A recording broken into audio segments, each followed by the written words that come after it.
Tuesday, and welcome back to another episode of MSL Lead Chronicles, where leaders learn from leaders. I'm Mary Morton, and along with my buddy Chad Fellers, we have casual talk about the challenges and successes in medical affairs with the most exciting and impactful professionals in pharma. As always, we have another great one for you today, so stick around. Hello and welcome back to another episode of MSL Lead Chronicles, where leaders learn from leaders. I'm your host, Chad Fellers, along with my nifty sidekick, Mary Morton. How are you, Mary? I am doing great. My horns are off to a great start in the tournament. As you can see, I've got all my burnt orange on today. And I see you're in your burnt orange chair, so that's great. I don't know how to respond to that other than maybe I need to get a seat cover or something like that for burnt orange. If that's what you look at, all you see in the background for mine. That's what I see. Congratulations. Yeah, every time. And you know what? It was actually a former Razorback that hit the game winner, I believe, for Texas as well, too, Trevon Mark. So anyway, congratulations. You're welcome. Thank you. You're welcome. Yeah, thank you. Yeah. And we've got Gonzaga up next, and they're always a loose cannon for me. So I'm not holding my breath.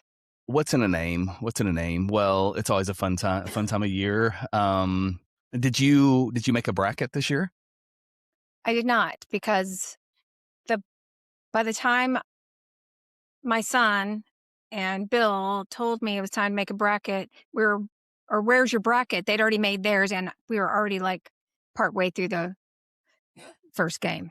Mary, I can't. Mary, I realize that the tournament is a surprise for you. It doesn't happen every year in March, so you wouldn't be ready for that and prepared. Karen, so I told it makes you that complete makes complete sense. Well, I mean, here's what you could have done. You could have used AI to help you potentially identify your picks. And, I actually thought about doing that this year, is to have them run analytics and things like that. But I didn't make a bracket either, but thought about it. But anyway, that kind of hopefully is a good cue for today's conversation, isn't it, Mary? I think it is. So I love it. I will go and introduce our guest today. So today we are joined by the amazing, wonderful, beautiful Karen Stevens. She is going to talk to us today about AI in the workplace, but through a lens we don't hear about often, and that is through people strategy.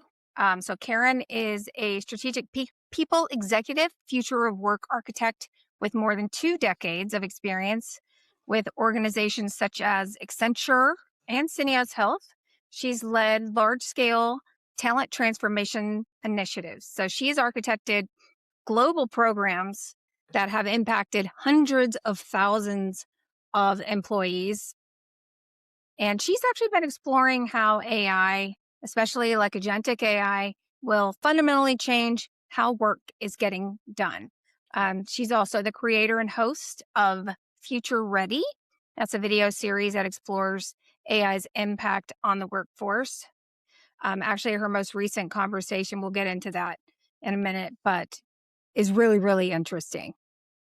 So Karen has been a go-to resource for HR and business leaders navigating their transformational changes and moments. So our conversation today is about what it means to organizations, to leaders, and to the people who are kind of at the center of all of this change that's going on.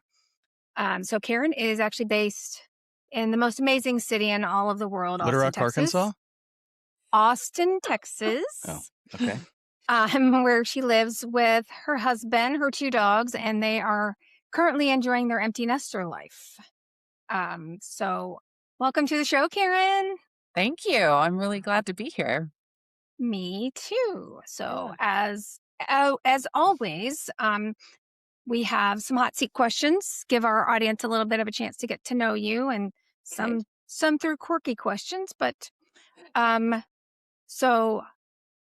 Karen's son and my son played baseball together in high school, so I know she understands the concept of this. The walk-up song. So what do you think your walk-up song would be?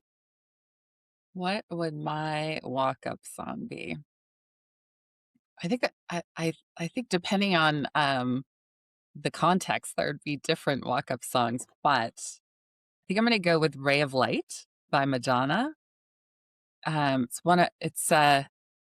not one of her biggest hits, but it's one of my favorite Madonna songs. And it's really, it's a song about transformation. And I think it's kind of a perfect Oh, yeah. for the Yeah. context of this conversation, because it's about leaning into that change with energy instead of fear. I love that. It was the first album she wrote after she became a mother. And Ooh. Oh. so Oh, actually Ray of interesting. Light, I believe, is a love song to her daughter. Oh, that's So, sweet. yeah. Okay. So, what is one completely unreasonable thing that you are oddly really, really good at?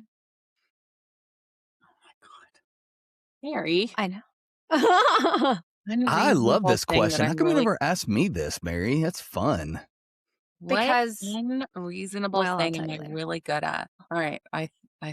I'm not gonna do it on this podcast though. I'm just gonna I want to preface that. Okay. But I don't know, maybe I will. At some point it might just happen. Um my brain a lot of times will take whatever is happening in a moment and turn it Uh-huh. into a song. Sometimes it's a real song, sometimes it's not a real song. Becomes a real song when it comes out of my mouth. But, Oh my gosh, this is and great. I do it, I think, mostly to crack my husband up. Like, if he laughs, I feel successful. So, yes, I burst into song based solely on something someone just said. I That doubt is that's gonna happen on this fantastic. podcast. Yeah. That is fantastic. What a cool I can't question wait to and a good witness that. answer. Yeah, That yeah, is a yeah, Yes, really yeah. great good answer. question. And actually, can I just share an anecdote that has nothing to do with AI, but about that question? Yes. I'm gonna try to be super succinct. I went to a mini conference on Monday. I'm a member of Chief, which is a women's executive network. And and one of the speakers was a woman, Helena Silverman. She wrote a book called Big Talk. And her whole premise is screw the small talk, let's have big talk. And she talks about asking really just asking questions that won't offend people, but that get them thinking about Mm, and sharing something meaningful. So anyway, big talk. I like that. I'm gonna have to check that one out. You can check it out too, even though you're not a female executive, that's Chad. true. Okay. Yeah. No, Okay. All big right. talk Fair is for enough. anyone. Oh, okay. Well, okay. Thank you. You can Thank treat. you, Karen. Good job, Um, Mary. okay, last question. What is your biggest productivity delusion? Oh God.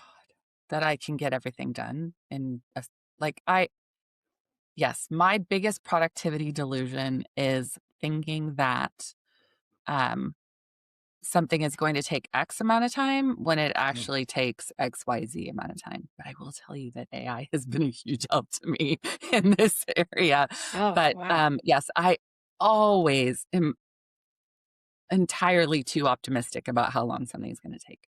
Yeah, same. I think that's mine too. I think I always say 5 more minutes, 15 more minutes. Yeah, and it's who knows when. So, Yeah. all right. So, now that we've all gotten a chance to get to know a little bit about Karen, and we're gonna wait to hear her sing some Yeah, let's do thoughts it. to Why us. don't you why don't you Let's sing? Yeah, sing. Why don't you sing, Karen? We've got Yes, it has to be spontaneous. It has to come yeah. out of nowhere. It Well, this doesn't is work. coming though, right? Because as one thing that we do here at MSL Lead is start off and asking key takeaways. If someone only has a few Perfect. minutes to listen right now, et cetera. So it's going to be a great conversation on AI. But would love to hear. Do you have any key takeaways for our listeners today? And you Yeah. can sing them if you want. It's fine. I don't think I'll sing them, but Okay. I do. I do have three. I came up with three takeaways Okay. for your listeners. First of all, I think there's a lot of fear mongering right now. And so the first thing I want to say is that AI does not replace a job specifically, it replaces tasks. And that's really important. And I think we can talk more about that. I think the biggest gap right now, so the second one, the biggest gap right now is not technology. The technology is improving every single hour of every single day. The biggest gap is the leadership response to this technology. And then I think the biggest risk is not that you'll get this wrong. I think the biggest risk is not starting at all. So those are the 3 takeaways. Ooh, AI gonna be good. replaces tasks. Leadership needs to respond better, and you got to get started. Yeah. Gonna be good. So as I mentioned, Karen and I have known each other a really long time, but we connected on this topic because one Saturday morning I was, what do they call it? Death scrolling through LinkedIn, and I came across something she posted on LinkedIn. And it just like generated this conversation. I didn't even realize how entrenched she was in this, AI transformation world. So Karen, you recently wrote an incredibly inspiring and insightful piece called "It's True That Something Big is Happening and Something Big is Missing," which was a response to Matt Schumer's viral essay, "Something Big is Happening." So, for anyone who hasn't read either your piece or his piece, can you kind of nutshell that for our listeners? Um, Yeah. because I would love for you to also share. It's my part 2 of this question. After you read Matt's piece, what made you feel compelled to write your piece? Okay. So Matt's piece, and if anyone who hasn't read it, I encourage you to read it. I think like the last time I checked, he had 80 million views, and that was a Wow. few weeks ago. Um, and he wrote his piece based on the fact that he had set up um, an AI coding system with a few instructions and then had gone about his morning routine and came back and he had a full application coded and ready to go. And he's a coder. And it freaked him out, I think. Well, he says so in his piece. And he wrote a really long essay uh, about kind of about that fear and about how uh, this AI did his job for him that day, and that he really thinks that a lot of jobs are going to disappear because of AI. People were like 3 different people sent me that post, which is why one of the reasons I wrote my response. The reason that I wrote the response that I did is because I'm an eternal optimist. I will say that is probably, it may be a weakness, it may be a strength, it may be both, but I am bullish on AI, but only if in my 3 takeaways, I talked about that the leadership response is lacking. And I think that is what's missing. And that's why I titled my response, "Yes, something big is happening and something big is missing." And I think it is this response um, to this fear that people have. Um, and so I wanted to lay out what I thought was an approach, because I don't think that AI takes jobs. I think it takes tasks. And I think that if we structure this right, yes, AI is going to fundamentally change the way we do our jobs. I mean, almost everyone, especially if you sit at a computer as all or part of your job, your life is going to fundamentally change over the next year or 2. Hmm.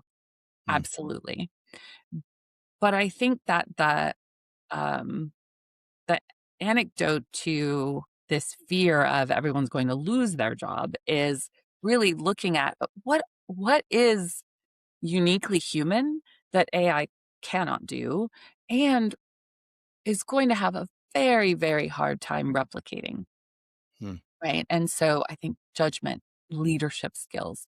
And so I think all of the skills that have for decades been labeled the soft skills, those are the skills that are going to lead us through this next period of time. So many questions I want to ask in response to that. It's really an intriguing time. I think even in the medical affairs lens, there is an active movement to try to move that forward in ways, I think, from across across the industry, there's varying reasons. And you mentioned something about leadership, and Mhm. it could be for a multitude of reasons or different parts of the organization, right? So that from a pharma perspective, I think it's the legal and compliance. There are some organizations that are doing that. Some of them are just taking off and running and building their own departments and things like that to really kind of escalate this. To your point, I think it's either you choose to accept and embrace, and therefore you put yourself much further ahead than those that don't. But Mhm. with that, we're hearing lots of different conversations about the future of work as it relates. What do you think? So, I mean, you've been on this journey for a bit. So, what feels different today Mm. than what it did a year ago, or even 3 months ago? Right? Because of this fast evolution. Would love to hear your thoughts. Yeah. So I think a year ago, everything was still quite theoretical, right? Okay. Like, there were some chat AI platforms that you could use. You could get a free account. You still can. But I think it was just sort of entertaining, even as recently as a Yeah. year ago. I think it was for most people, it was sort of this entertaining. You can ask it a question, it'll give you a really interesting answer, versus links or I think even 3, but definitely 6 months ago, there was still a debate around, should we use this in our work? Is this really the future? Is this an AI bubble? Is it gonna burst? Um, I do think there is hype cycles around it, but I think they're happening faster than, hype cycles of the past. But I think today, the consensus is AI is absolutely here. It is if it is not already entrenched in your workforce, it's going to be. And, Mary mentioned the conversation that I had, on my video series, Future Ready, with, a gentleman named Chris Cook. Mm, He is AI governance. Like, that is his area of expertise. He's created a whole framework around how you approach that. I think that really is the key. Companies, if organizations haven't gotten their leadership teams together to start talking about, how are we going to implement AI here in this organization, they are kidding themselves if they think there isn't a shadow AI usage going on across their organization. And I Yeah. think that's the biggest danger of trying to look the other way and ignore it. And so I think, to your point, I think any sector that is highly regulated, the more regulated you are, the more you need an AI governance model, because the more of a risk there is of people putting Hmm. information into AI that shouldn't be going there, or into an instance of AI that is not firewalled in some way. Yeah. Um, and I did read an article maybe a month or so ago that was really fascinating. It was a decision handed down by a judge, um, in a employee relations case, that work done in AI on the case was not privileged, and that anything Hmm. put in AI was discoverable. So that's really important. It'd be interesting to Wow. see if that precedent holds up. But yeah, that I thought that was really fascinating. I think it's important for companies to think about that, right? And so you would need to have, I think, a proprietary instance of AI. um, I think there was a lot of talk about that one. So, Chad, have you ever heard that term, shadow AI? Because I actually just learned that watching No. your episode with Chris Oh. Cook. For other people who are listening who may not have ever heard the term shadow AI, can you explain that real quick? Yeah, absolutely. It is when, it's specifically for a company, when, if your employees are using AI tools to do work that have not been approved or implemented by the company. So if you were to, take your work and put it into Claude or ChatGPT or Gemini or any of those to get some work done, and then you pull it back out and plug it back into wherever those deliverables were due, um, and you didn't tell anybody that you did it, or even if you did tell them, if it's not an approved system, and not being regulated by the company, that's shadow AI. It seems like that probably happens a lot. Oh, I think it happens constantly. Like, probably I think leadership teams should assume that the majority of their employees are doing that, unless they have rolled out an AI governance model that they've Yeah. asked employees to get trained on. Yeah. Yeah. So you talked about you talked about the need for companies to really embrace this. Some have been more aggressive than others. Mhm. Um, we also learn by mistakes as well too, Yeah. and we have a lot of leaders that listen to this across industry in multiple divisions. So, what does it look like, or in your experience, when companies actually get this wrong in implementation? Uh, can you share an example, maybe, of that happening? Yeah, I think it's happening a lot. So when I am out talking to leaders, um, one of the things I hear over and over again is we rolled out whatever AI, and nobody uses it. Nobody uses it. And then they start, then like the next phase of that is requiring usage of the AI, right? And so then they start measuring adoption, when what we really should be looking at is, okay, why weren't people using it? If you rolled it out, Um, like uh, what happened there? And then second, tracking AI adoption, to me, that's a useless metric. You should be tracking AI effectiveness. Is it increasing the speed with which we are getting to the end of a project? Is it, are we delivering to customers faster? Are we delivering more interesting results? Right. And so I think the I think to avoid that, we have to start with the outcome that we're looking okay. for. And so I think that the days of everybody needs to be using AI and figuring out, here's a login, use it. I think AI for AI's sake, that's not a strategy, right? And so I think strategy strategy hasn't changed. We still have to sit down and decide, where are we going? What is the outcome we want?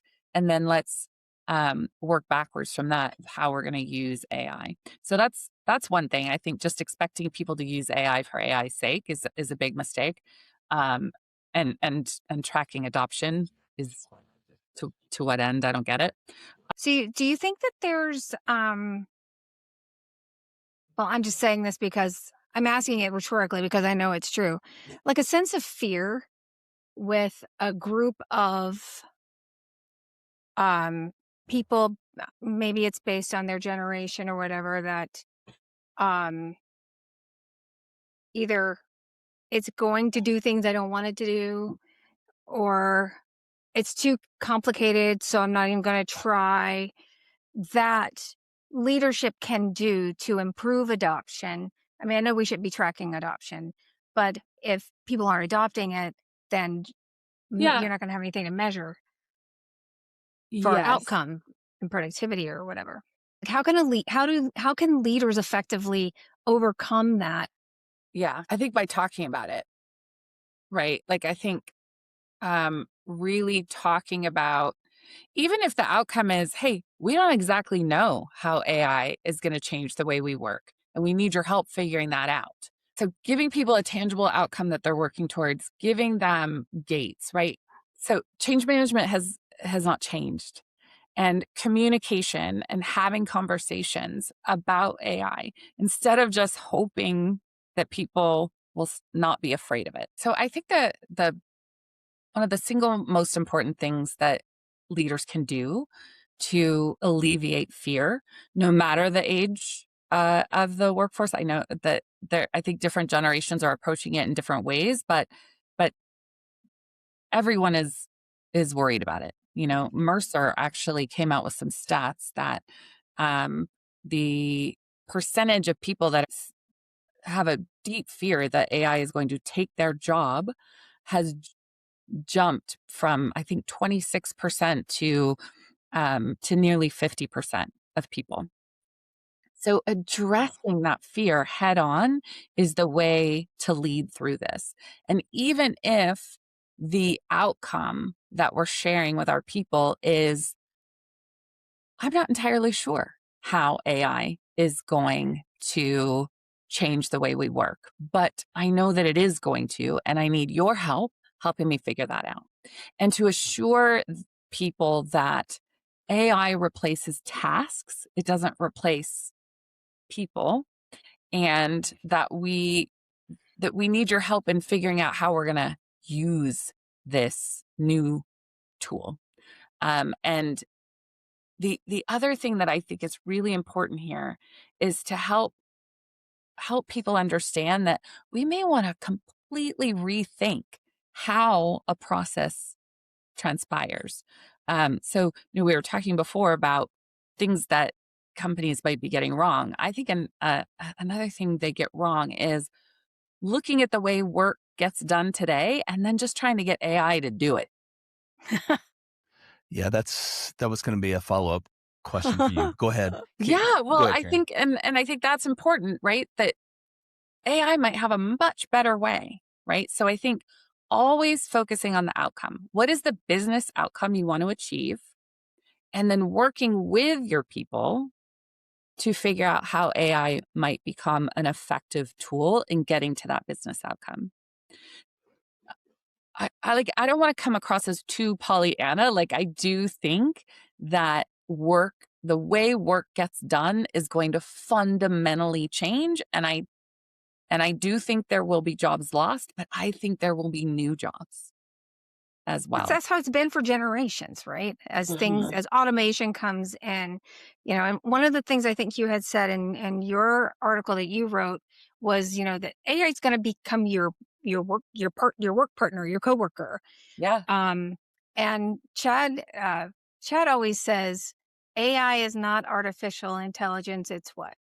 Augmented augmented Yeah, intelligence. Yeah. yeah. Um, So it's not meant to replace. So go ahead. I'm sorry, Chad. oh no, I mean, I think one of the things is, for me, it was for getting comfort level, just start small, whether it's helping compose an email, or I remember last year utilizing it for end of year reviews in the essence of structure it in this way. And some of the best reviews I've ever written, right? So some of those things that would take me hours upon hours to put together, it can put together a draft for me. And then I can go in and spend a good 30 minutes on just really polishing it up and adding. I think one of the things, um, that I've noticed too, though, is, or maybe you can talk a little bit about LLMs, right? So when we're thinking about utilizing um, this for medical affairs, right, with Mhm. specific information and things like that, um, you have to train a model at times as well Mhm. too, versus just relying and assuming whatever's the output is going to be is accurate. And I think that's one of the things we've noticed, that really it still requires a human to really be able to say, okay, is this really an insight, or is this insight supposed to go in this section versus the section that it was grouped in, et cetera. And then you can get those things wrong too as you're training a model too. So And that's my AI biggest can get things fear. wrong, Yeah. Like, I think, Yes. like, out of the out of nowhere, hallucinations are becoming fewer and fewer and, further between. But in some ways, that I think makes it riskier because you have to read through what AI gives you. You have Yeah. to make sure there are not mistakes because, one of the things that I keep coming back to is the more and more work that we offload to AI, when it does make a mistake, who's accountable for that mistake, right? Yeah. Like, that is, I think, that is part of why leadership teams need to get together and have a governance model. Who is responsible if AI makes a mistake? And then you have to be making sure that someone is reviewing for those mistakes. Now, you can have an AI agent that checks for mistakes and alerts you to mistakes, but again, that AI agent can make a mistake. So at some point, a human um, has to be in the loop, right? You hear this like human in the loop term all the time. Um, but I think it is critical. Human in the loop means that's the person that is accountable. Yeah. So I think it's important to make sure that someone is reviewing the work. You would never want to ship something that AI created and no human reviewed. Yeah. So, if I may, I You have may. got a list of things I want to Mary, make sure may I you? touched on. Mary, may I? Mother, yeah, Mary, may I? Mother, may I? I can call you mom too, so Mother, may I? No, you can't. I You do, cannot. but I do. Anyway, go ahead. So I mean, I kind of wanted to ask about some things that could lead to some practical advice for leaders who are the majority of our audience. So for leaders who know that this AI is coming fast and furious, but are unsure of exactly where to start, because one of the things you said in your takeaways was like the worst thing you can do is nothing or just not get started. Yeah. Where should they start?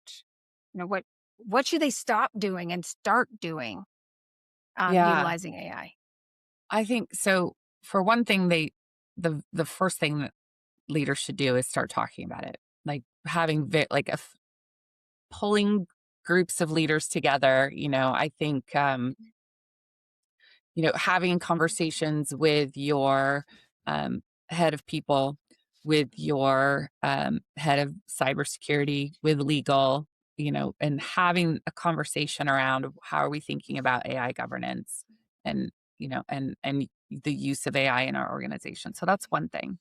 But I think what every leader can do is start mapping the work. So Okay. as a workforce professional, I can tell you that a frustration that reigns supreme in the workforce design world is job descriptions that are vague. Hmm. It's always been a problem, but I will tell you that it is about to become our biggest problem. Because if we don't know what the tasks are that people do every day, then we don't know what can be automated and what can be augmented, right? And Hmm. Mhm. that is going to be one of the most important um, pieces of knowledge that every leader needs to have is and this is I think sort of in the short term, right? But map the work, look at your people and figure out how they are spending their time every day. Even better, find out where they have where things get jammed, right? What are the obstacles? And have honest conversations about that with your people and help them understand that look, I'm trying to map the work because AI is coming and what I really want is for your job to be more of all of the really interesting things, the strategy, um, the reviewing of insights. And so let's map the tasks that take you a lot of time, but that really could be automated. So I think mapping the work, having honest conversation, and then I think investing in our people. Because like I said earlier, the most important skills I think of the next decade are actually the skills that we've always labeled as soft skills, which just by calling them that, we've sort of downplayed their importance. But I think interpersonal skills, leadership skills, um, empathy, really being in touch with our humanity is going to be some of the most important skills that a leader can have, but also that your people can have. And so investing in them and making sure that they're developing those skills, I think is going to be really critical. That's a So, bonus takeaway, y'all. yeah, one follow up question for specific to leaders. Yeah. What are your thoughts, Karen? As far as projections on increased productivity as it relates to, because AI is now available, therefore you should be able to do this, or double More the of this? workload. Yes, Yeah. or focus on, you mentioned focus on the things that matter, but if things start built, if there's an assumption that you can take on more things that matter as well too, Yeah. is there, or what are your thoughts on that as far as what's maybe a little, is there caution towards that? Just would love to hear your Yeah, perspective. I think there's definitely caution towards that. And it's a very timely question because I just saw a Forbes article yesterday about how all this AI is actually in companies that have really embraced it. What they're actually seeing is people's scopes have broadened, and people are feeling more overwhelmed, Mm, and actually are working longer hours Mhm. because their scope is more broad. They have more things they have to check on, and this idea of task switching, which we've known for years is exhausting, is actually compounding. So if you've got, if let I'm trying to have like what's an example to break it down. Like let's say you've always had for the last 10 years you've had 5 direct reports. But now you Mhm. have 5 direct reports and you've got 20 AI agents doing work, and your 5 direct reports each have 20 AI agents doing work. Now your task switching is, so it feels like you know you've exponentially increased your team, but now that oh, a output bunch. still has to be reviewed by a human, Hmm. right? And so Hmm. um people who are really embracing AI are feeling more overwhelm, and more exhaustion. And so I think that is really important for us to focus on and figure out how to help prevent that. I also read recently that only about 8% of people who are actively using AI are using it effectively. So I think the other thing that we need to be doing is taking trainings. I know for a long time the advice was play with it, see what you can, right? But I think you've got to take a training. There's so much Yeah. free training out there right now. Google has training that's free. Claude has training that's free. I think even like Harvard and Stanford have AI training that's free. So take Oh, some trainings, take training on how to build an agent, take training on the types of complex problems that you can put into that agent, and then and how to review it. And I think that will help with some of that overwhelm. That's good. That's good. What about for employees, right? So you mentioned for the leaders. What about the others? How? What's your advice for them I or think for us? I guess it's us. It yeah, all depends. for us, I think so. uh, Probably what I just said, just start using it and get some training. Go take some free training, and be curious. Be curious over being afraid. And it's okay to still be afraid, but let curiosity be the stronger emotion, because I do think that people who shun AI are going to be the ones that struggle to stay employed, right? The people who just really feel like I don't want it to take my job, so I'm not going to use it. That is like the proverbial ostrich putting their head in the sand, right? yeah. And so I think be curious, get some training, and also double down on what makes you uniquely human, your judgment, your inspiration, Such great your advice. creativity. Do you think? Um, do you think that there can be or the opposite end, that there can be an over reliance on AI as well too, to think for you on certain things? Yes, I do. I think that, so actually, MIT's had some studies come out showing that people who use ChatGPT or Claude, or I don't want to hone in on just one. I'm not an expert on the platforms necessarily, but people who use an AI agent uh, to do their thinking for them, their brains actually start to atrophy out like that. I think that was the Yeah, that word makes they sense. used. And so I think it's really important to not do that. But so when I said a few minutes ago that only 8% of people who use AI are using it effectively, what that research shows is that people who actually interact with the AI in a managerial role. So if you think about not leadership skills, but actual managerial skills, right? Be very clear with the problem that you want solved. Be very clear with um, the way that you want the problem to be solved. Be when you get the first output, don't take it at face value. Push back. People who push back on AI get better results. Give it feedback. This isn't what I was looking for. Try this. So if you treat it like an intern, or Hmm. actually, it's probably way past being an intern. If you treat it like a senior manager, that is that keeps your brain healthy, and you might get much better results out of your AI. Yeah, something maybe as simple as a prompt, or I guess what I'm hearing is like, don't don't make up or don't make assumptions in your response or this, that, and the other, right? When Yeah, they're trying to pull from different resources or different contexts and things like that to generate an answer.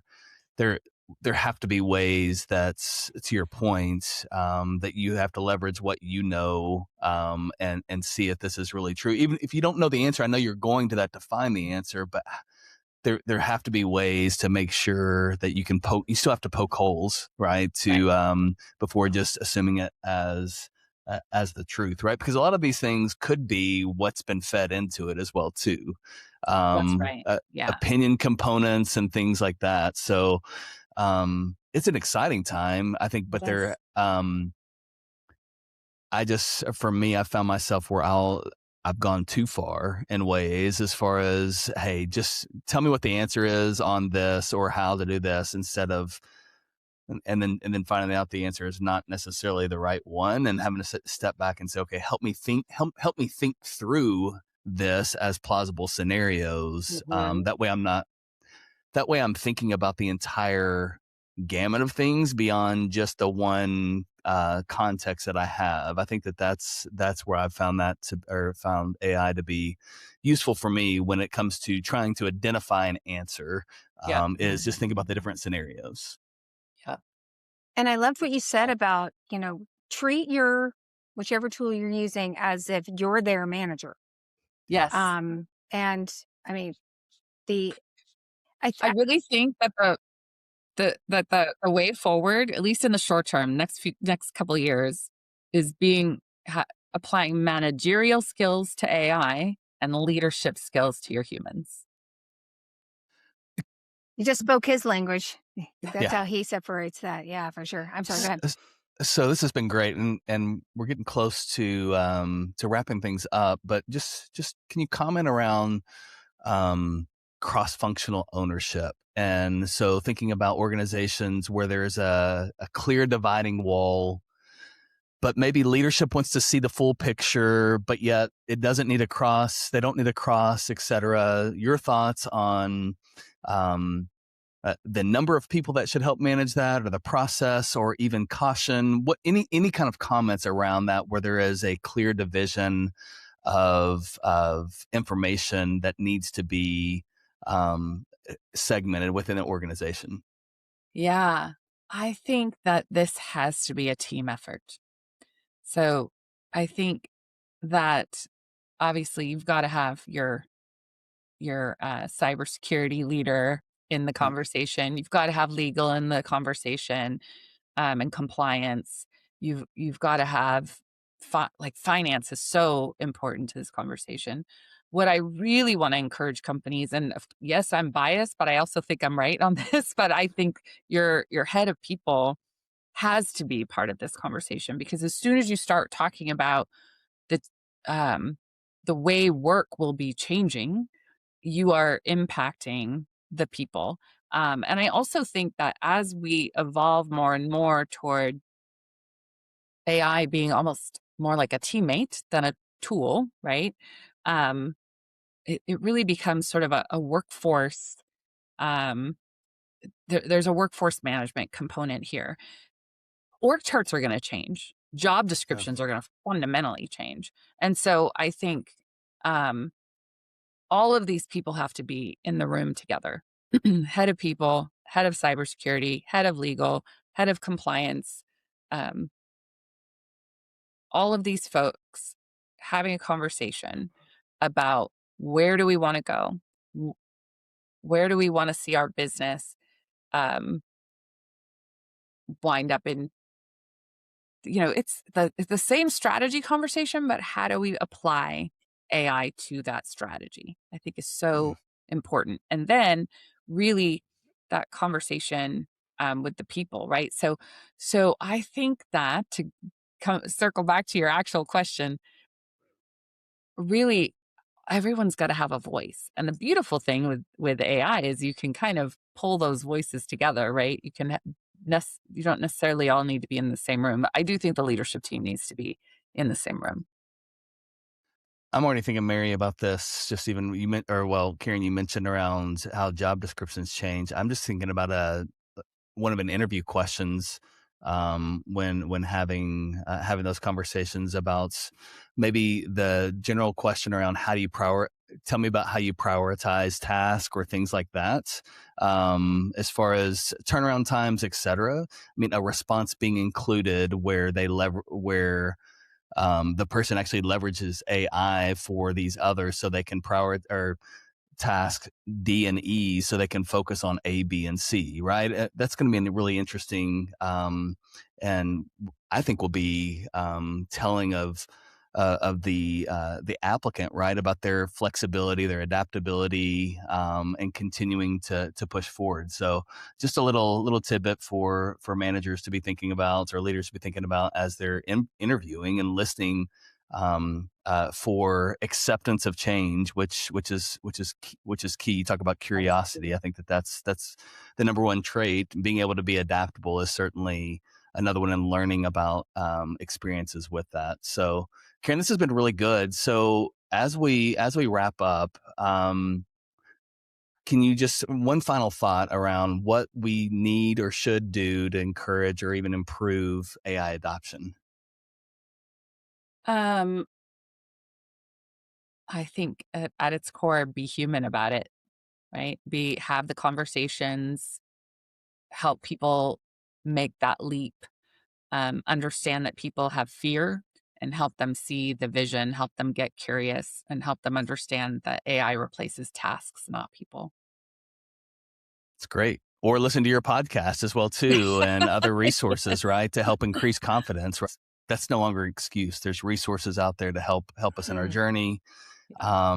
And you got to get busy doing it, right? Or you're gonna get left behind. Yeah. So, Yeah. Karen, really, really great conversation. Mary, Yeah, I this am is so great. glad your sons got to play baseball together. So you impressed me with your level of being able to engage with different people with different experiences I know and just great people VIPs. around you. Yeah, you do. So, um, to our listeners, thanks so much for joining us for another casual conversation around all things leadership, regardless of the position you're in. Remember, leadership is more than just a title. With that, have a great day, and until next time.